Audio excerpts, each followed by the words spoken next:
Dr. Manhattan vs. Richard Nixon, DC's Watchmen vs. Monument Mythos. This matchup, in my opinion, goes to show that even some of the most random original ideas can really catch on if they're intriguing to enough people, or even if they're just in the right place at the right time.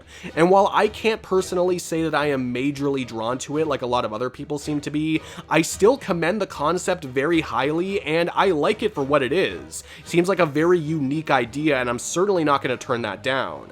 This is one of those ideas where I'd be interested in how Death Battle specifically looks at it, both regularly in terms of the debate, how strong the characters are, but also philosophically, like what these characters are, who they are, what they can do, how their powers work, maybe the messaging that comes from both Monument Mythos and Watchmen. I love Watchmen, I'd love to learn more about Monument Mythos, and I'd love to see how Death Battle conveys all of that and makes a real show out of it. There are some people arguing over whether or not the mainline DC material should be included for Dr. Manhattan, or if it should just be the original graphic novel. As far as I'm aware, and someone can correct me on this, most of the appearances that we see Dr. Manhattan in are just the same Dr. Manhattan as each other, or if it's more about trying to make the debate fair or something along those lines, then I don't think arbitrarily limiting a character really bodes well in terms of representation, because that's still what Death Battle is trying to do, represent the characters as best as possible,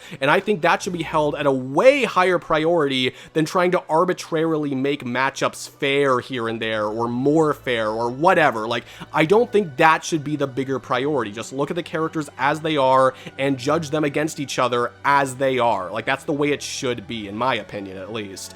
And there are some people who don't want analog horror on Death Battle at all either, kind of like SCPs. I've heard that argument before, but also for analog horror, some people just don't want them on Death Battle at all. They don't want anything like that to appear on the show. And I can understand that, and like I've said before, I think if Death Battle knows that they can't make something work, then they shouldn't make the episode. It needs to be able to work in order to be produced. But I'd like for Death Battle to at least look into this idea, see if they can do it, and if they can do it, I would really like them to. I think it would be a really unique idea, a really unique episode, but again, only if it can work.